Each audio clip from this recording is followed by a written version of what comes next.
Okay, now we're going to put the glass onto the main area of the roof. We're working with 600 grams per metre squared chopped strand mat. 600 grams glass uses approximately 2.5 kilos per metre, and this roof is about 6 square metres, probably if we took the recess out, it's about 5.5. So if we work on 6 square metres times it by 2.5, we need about 15 kilos of resin. I've used 3, possibly 4 kilos out of this pail to do the detail of this roof, so I'm guessing there's about 16 kilos left, so we'll assume there's 15, 16 kilos in there. Temperature wise, I'm still wearing 1 layer of clothing, so I'm going to go for the old rule. In fact, if anything, I think maybe today's a bit sunny and it's quite warm, so I'm going to put a shy 1% in, which would be about 150 mils. So if we work on 15 times the percentage, which is 1, gives us 15. If we add a naught, it gives us 150 mil. It's the easiest way to work it out, yeah? We look away so we don't get catalyst in our eyes. Technically, we should have our glasses on. Put the catalyst out of the way. Again, we're going to use the laminating roller to stir the resin. And we're looking for the colour change.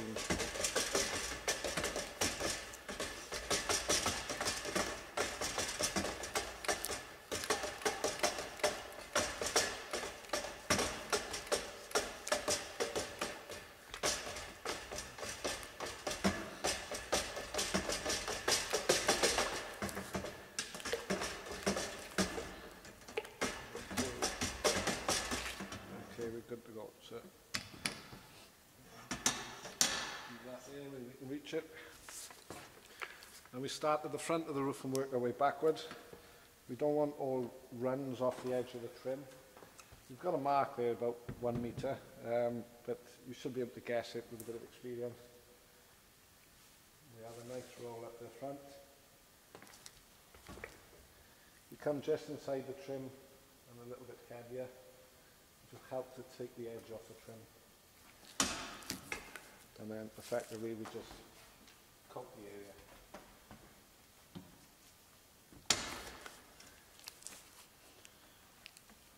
It's kind of better to put 1/3 of the resin underneath the glass and 2/3 on top.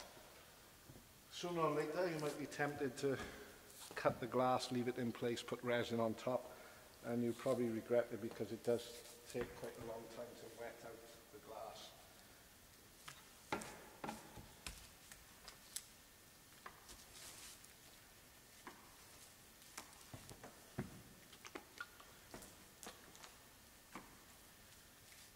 Now that's plenty underneath. We take our first piece of glass, and if you remember, we cut it so that we could start on the gutter edge and work our way back.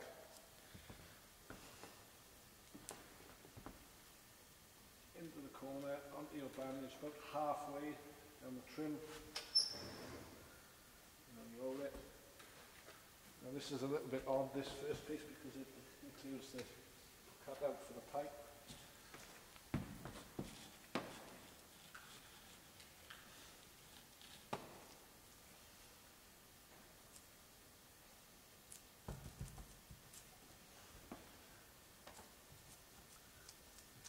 Normally on a roof there'd be 2 people.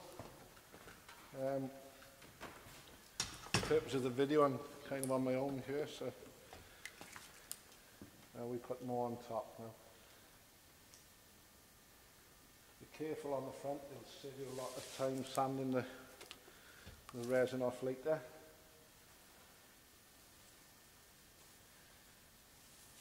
Now a kind of rule of thumb is for 450 glass, if you're putting on multiple layers of the thinner product, 1 roller full, 1 width of the glass. For the 600 glass, if you overlap about 1/3 of the roller diameter. So we've got 3 inches overlapping. This is a 9-inch roller. 3 inches overlapping, and we're moving up about 6 inches each time. You should see for the camera, if I come back this way, you should see a wave of resin in front of the roller. When that wave disappears, you kind of need more resin. So.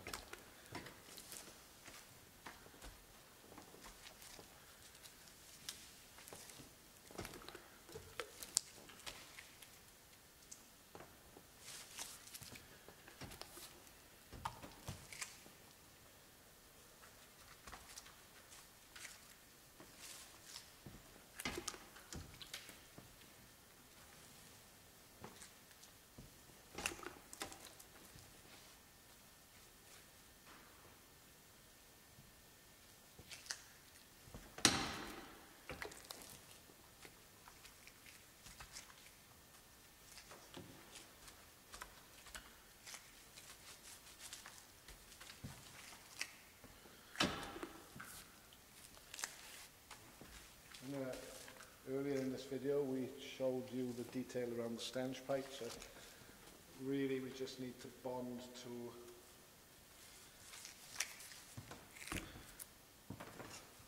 the decking because we're already bonded around the pipe there. So I'm just going to pinch this for 1 minute. Step onto my semi-dry area.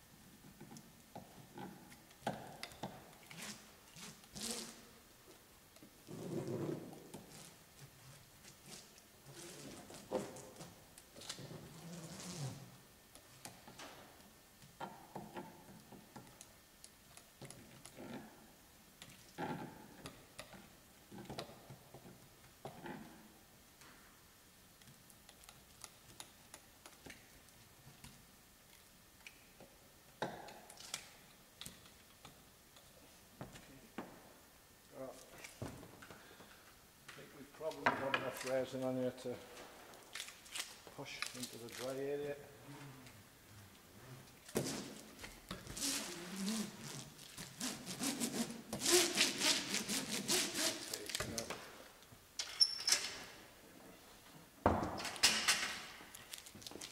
Start at the front nice and carefully. Be careful to move the roller back and forth across the edge of the roof because it'll create a lot of spray. Polyester spray is very sticky stuff. If it goes onto a car or a nice driveway, you'll probably find yourself replacing the paint on the car or the nice driveway. So when we get to the edge of the roof, we want to go a little bit slower and not cause too much spray.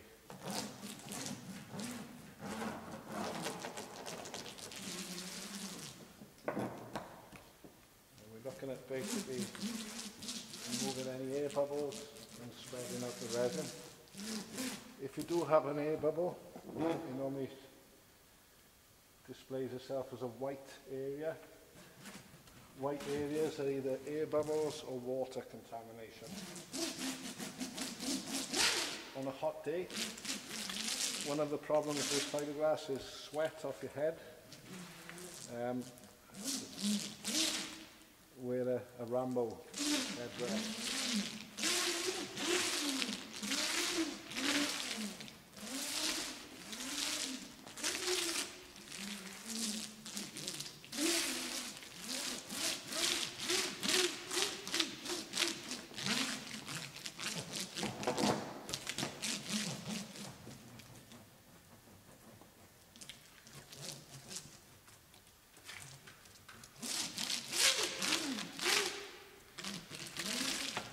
Sooner or later, when you're putting applying fiberglass to an area, you will find that you've fiberglassed over a piece of debris.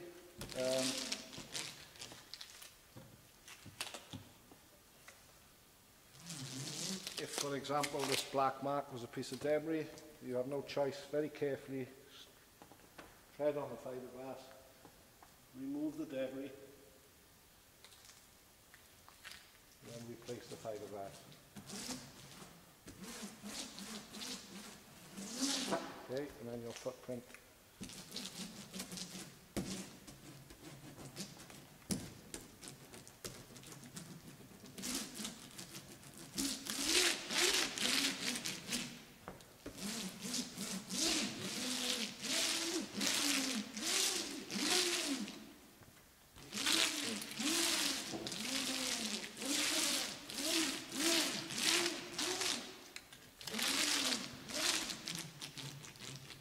bubble.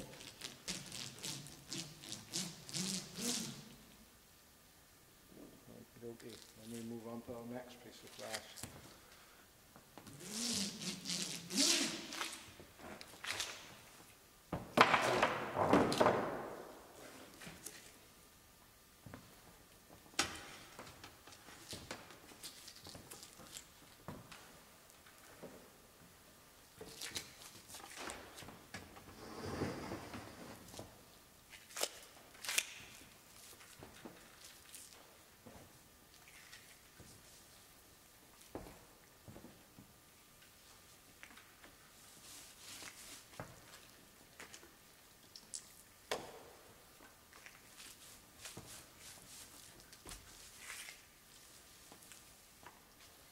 Again, about 1/3 underneath, effectively wet the area.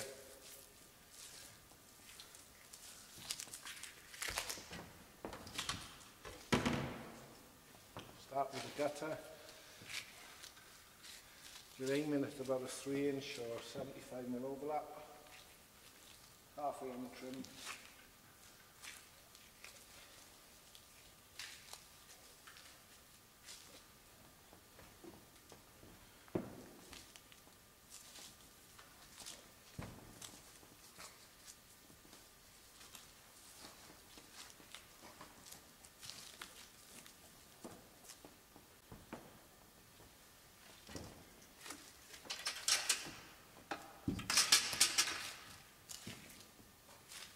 And 2/3 of resin on top. Nice and careful along the gutter edge. Another one just inside. We'll give some volume to help overcome the thickness of the trim. And away we go. So.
As all glass, the glass takes 1 or 2 minutes to wet out, so it's a common mistake really to fight it for the first 2 minutes, trying to get it all looking pretty.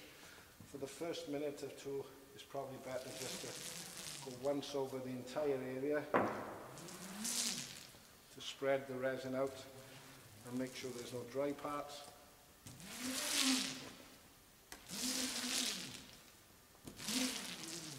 The materials are working for you at this stage because as I talk, the glass is becoming more soft, pliable.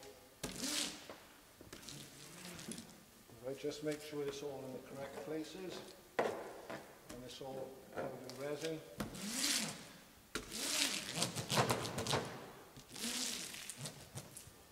Now we start again and we look for air bubbles and we go for the finished product. So very carefully along the gutter edge, watch out for spray. An example would be, don't do that.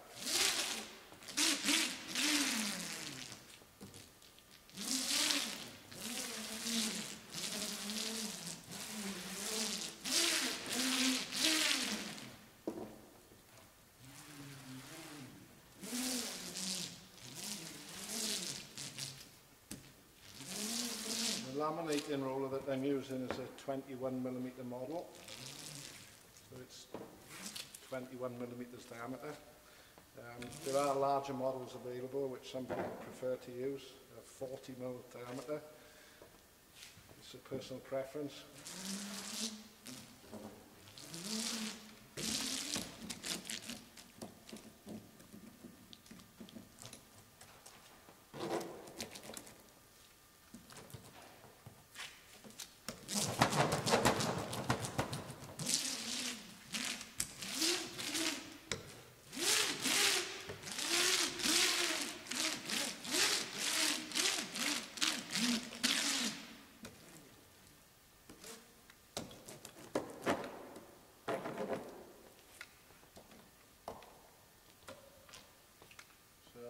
We've covered the entire area, which is second inspection for air bubbles. Easier to get up now than later.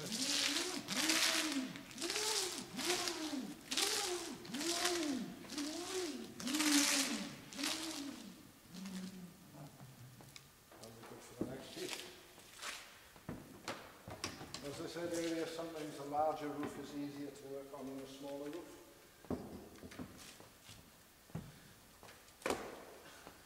On a larger roof, in theory, if we put the first 1 or 2 layers on here, and then we start there and work backwards, when we get there we have a working surface we can stand on, because if our catalyst levels are correct, within about half hour, 45 minutes, we should be able to walk on the first piece. So if you imagine that the first piece was behind you, and then you work back towards it, and that gives you a safe area to work on, do the last one piece, yeah? In this situation we're lucky because we have scaffold. So we're going to put the next piece on, and then the last piece we're going to do working off the scaffold. If you're working towards the ladder, it's possible to put the resin, unroll the glass, prepare it and work your way back to the ladder. We don't advise you work off ladders. In some countries, the situations is unavoidable. So. Again, for the next piece, carefully along the cutter edge.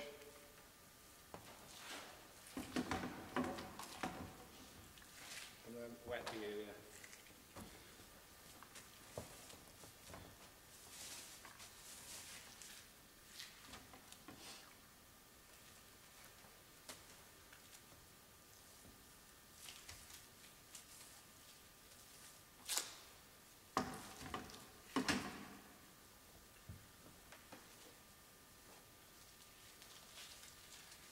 Or 4 inch overlap, halfway on the trim,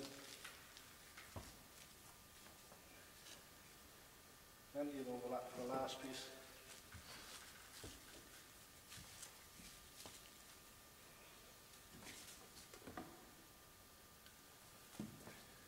Again, careful across the gutter.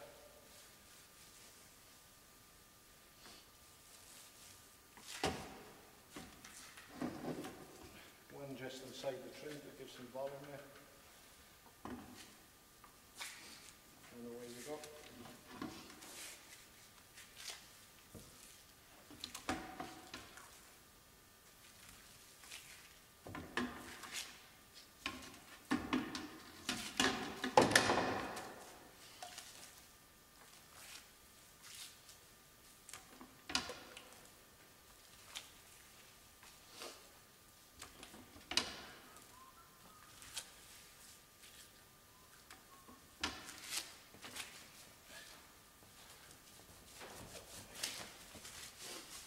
At this point, when you're doing a fiberglass roof, you have a large volume of material spread out. It'd be curing and it'd be emitting like large volumes of fumes. So be conscious of yourself and be conscious of your colleagues and your customers.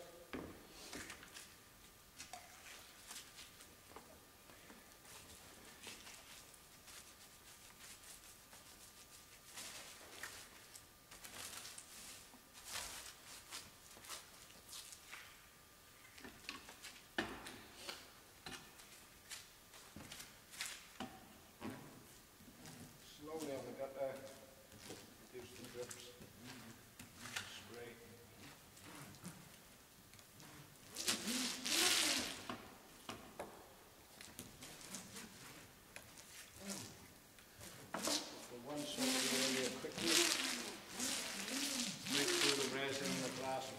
together so that the wetting out process is happening at the same time everywhere.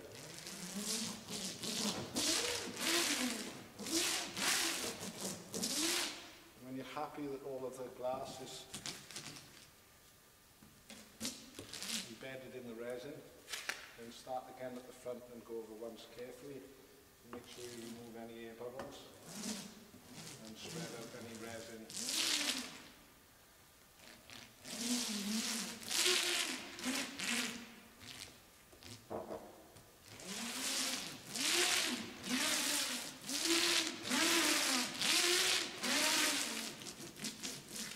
As a curious point, when we have done bond tests of GRP to OSB3 substrates,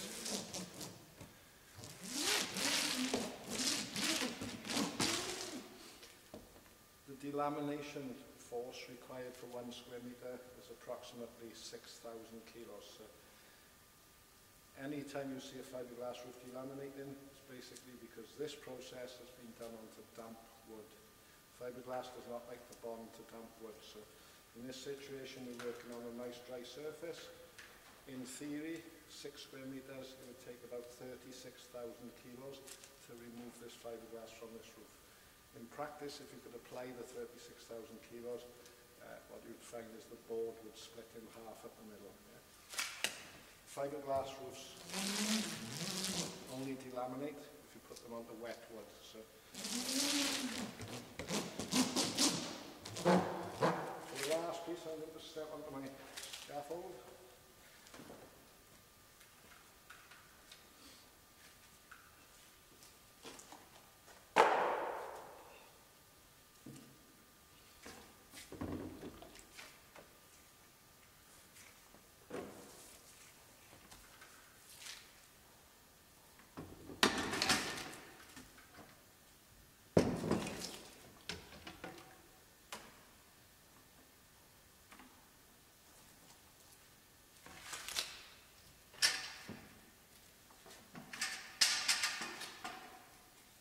Start again at the gutter edge. Minimum 2 or 3 inch overlap. Plenty on here.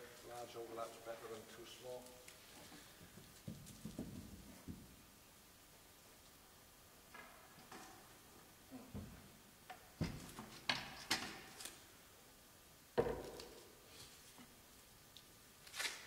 Careful when we get there. We have a run up here, try to roll it off, pick up that run, and away we go.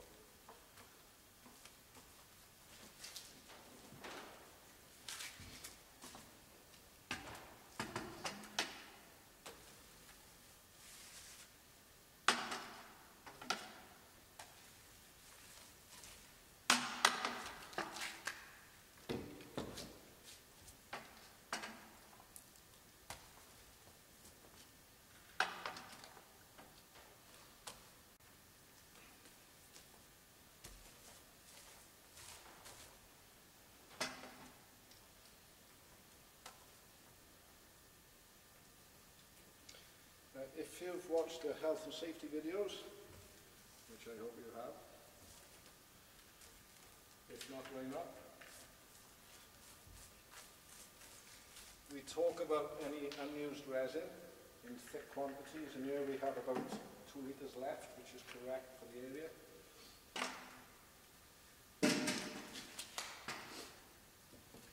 The volume of resin in this tin, being thicker than about 5 or 6 millimetre, will generate heat faster than it can escape, and in theory the resin will increase in temperature. As it increases in temperature, the cure process will speed up, and it will increase in temperature faster. So we call this a runaway effect, where the resin gets hotter, cures faster, makes more heat, gets hotter, faster, cures faster. Eventually, the resin in that tin will be at a temperature where it's dangerous and it's possible that it can spontaneously combust. Yeah? So the best way make that resin safe is simply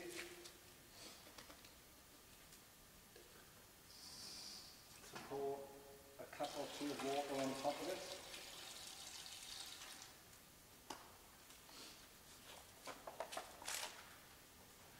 You've no need to mix it. The resin is heavier than water, so the water will sit on top. As the temperature of the resin increases, when it gets hot enough, it has a lot of work to do to boil off that water. So it's never going to catch fire as long as you have a cup of water on it. So really important, large quantities of unused resin or top coat. Put some water on them, put them to one side. The next day, you should have a cured lump of plastic with some water, both safe to dispose of.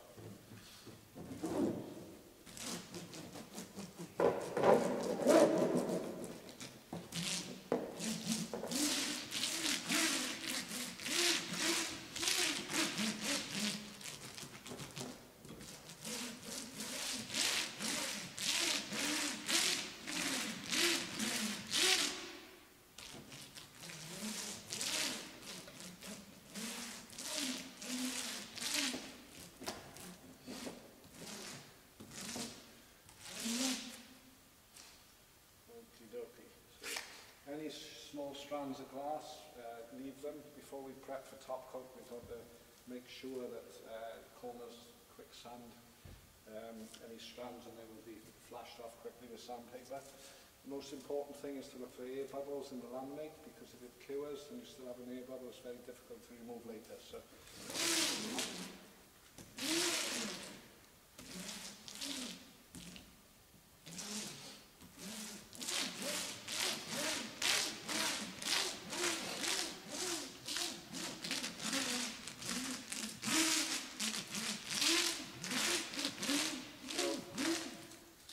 area is finished. Before I finish this section of the video, I'm just going to talk through a few points which fiberglass aficionados may be wondering why we're doing some things different to other systems. The first point is we don't encourage people to put glass bandage over the joints on the trims because from our experience they delaminate on the outside of the trim through years of contraction expansion. They can look quite ugly. If you watched our video on trimming, you'll see that we use a polyurethane mastic in this joint, so nothing's going to get in there anyway. So the bandage over there is not really achieving a lot, but later on it can spoil the appearance of the roof. Yeah. Excuse me. Another issue is, if you look on the B trim, we don't take the glass up the trim, because if the resin drains back in years to come, you maybe get water in there, and with ice erosion, the water can work its way into the laminate. So it's better on the edges to work with glass in flat and to flood the resin into the trim. So you know for sure you have no pinholes in the edge of the glass, which would be the starting point for ice erosion. Yeah? The contradiction to that would be on the F trim, where we have taken the glass at the F trim, but the top of the resin and glass here is going to be protected with the tile or slate or lead work, so it's not an issue for water getting into the edge of the laminate. Yeah? So in fact it's an advantage, because if the bottom of the tile contraction expansion over the years is moving effectively, it gives you a thicker, harder wearing surface. Yeah? So on the edges we want the finish on the flat surface. The exception would be on an F trim. It's okay to go up the trim to strengthen it and to give it a harder wearing surface for the bottom of the concrete tiles. Yeah? The last process to do now is to let this cure. We'll quickly prepare the edges with some sandpaper, maybe an acetone wipe to improve the bond in places, and we'll apply the finishing coat. Thank you.